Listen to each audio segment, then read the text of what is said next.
Saya bagi contoh, saya pergi berdakwah di Sarawak. Sebelum ni saya pergi berdakwah di Kelantan. Saya suka pergi tempat yang ustaz tak pergi. Sini pun saya dah ajak, saya tak nak datang ni sebab saya tahu ustaz lain, kalau saya tak datang pun ustaz lain datang. Tak ada masalah orang sini. Tapi yang masalah tempat ustaz yang tak pergi. Dan tempat ustaz tak pergi tu orang miskin, dan orang miskin tak akan jemput ustaz tu. Sebab apa? Sebab apa? Sebab tak ada duit lah. Orang kampung mana ada duit. Saya pergi ke Kelantan, kena naik bot nak pergi satu kampung. Ini bukan Sabah Sarawak, di Kelantan satu kampung tu naik bot, rumah kena hanyut banjir, duit tak ada. Siapa nak jemput ustaz datang? Dan siapa nak bayar pada ustaz? Tak ada siapa datang. Ada surau mati. Ustaz tak datang sebab tak dijemput. Saya pergi ke Sarawak, satu kampung, nama dia Kampung Jangkar, daerah Lundu, 2 jam daripada Kuching. Penduduk dia lebih kurang 40% Kristian masuk Islam. Asalnya bukan Islam. Masjid ada, tapi kelas agama tak ada, guru tak ada. Saya buat kerjasama NGO Ghulamud Dakwah dengan NGO di Sarawak, iaitu USK. Urus dia saudara kita yang diuruskan oleh wanita yang asalnya Kristian. Wanita, bukan ustaz, bukan ustazah. Wanita, cukup cekal dan hebat pengorbanan dia. Sanggup pergi berdakwah kepada orang Kristian, sanggup dicaci, dimaki, sanggup naik bot, sanggup pergi berjalan yang sangat sukar. Kadang-kadang 2 hari baru sampai. Siapa yang buat kerja ni? Bukan ustaz. Wanita Kristian yang masuk Islam. Bila kita pergi ni, kita rasa ya Allah, malu, kerdil kita. Kita ustaz, ilmu banyak, tenaga pun kuat, duit pun banyak, tapi tak buat macam mereka. Kita hanya dijemput baru pergi, disediakan duit bayaran, disediakan tiket, disediakan tempat tinggal, baru kita pergi. Itu bukan pendakwah. Pendakwah ialah sebagaimana kata lelaki dalam surah Yasin. Apa kata lelaki dalam surah Yasin bila dia berdakwah pada kaum dia yang kafir? Ya qaumi ittabi'ul mursalin. Wahai kaum aku, ikutlah para rasul. Bukan ikut aku, bukan ikut jemaah aku, ikutlah para rasul. Sebab para rasul mengajak kepada Allah. Dan apa sifat rasul itu? Ittabi'u man la yas'alukum ajra. Ya Allah, ikutlah para rasul yang tak pernah minta upah. Mereka cukup ikhlas, mereka tidak ada kepentingan. Kenapa kamu tak boleh ikut? Ikutlah para rasul, la yas'alukum ajra. Subhanallah. Itulah pendakwah.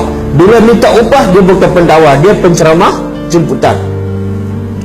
Bila tak jemput, dia tak datang. Masa cakap kita mendakwa, kita pendukung sunnah. Nabi tak pernah minta upah. Nabi pergi ke Taif, bukan dijemput, bukan dibayar, tapi kewajipan.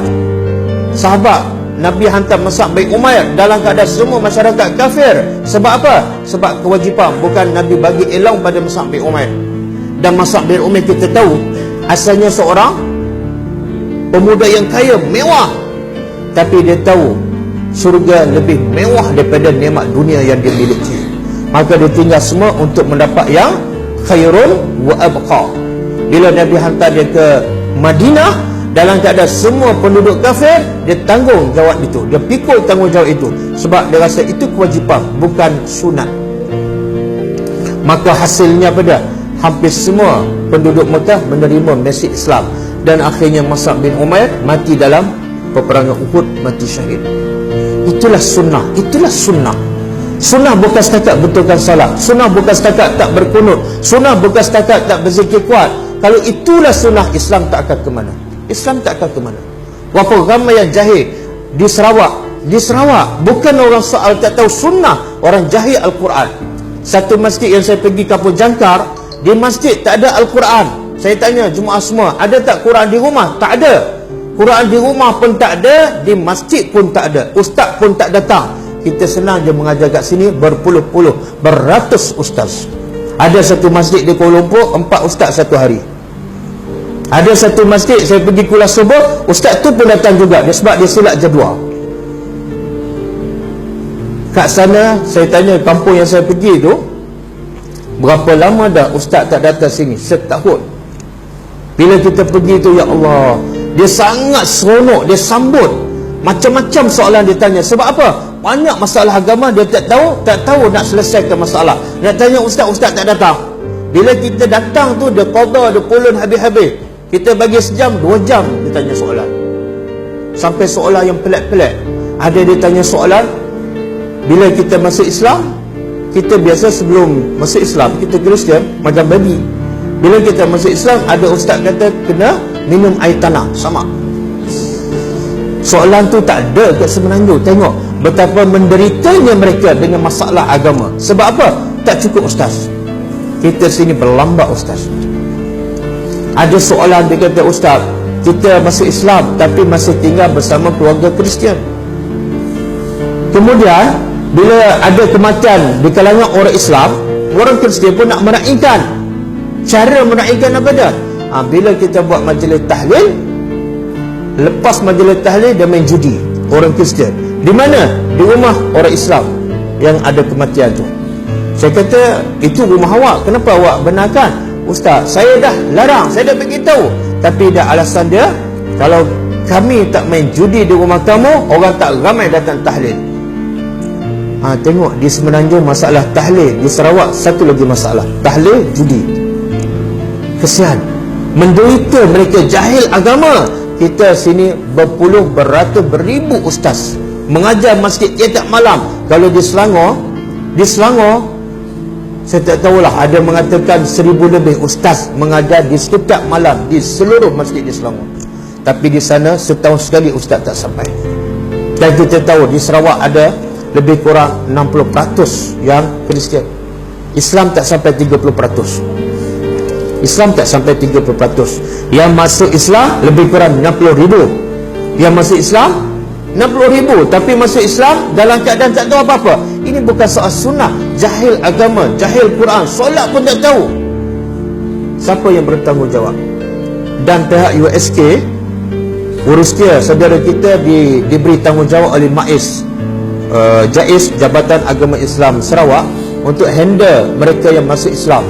Berapa ramai? 60,000. Berapa ramai pendakwah dia? 7 orang. 7 orang nak handle 60,000. Kita kalau di Selangor, sini saya tak tahu. Di Selangor kadang-kadang satu masjid tu ada lebih kurang 60-70 orang. Berapa ramai ustaz handle 60 orang tu?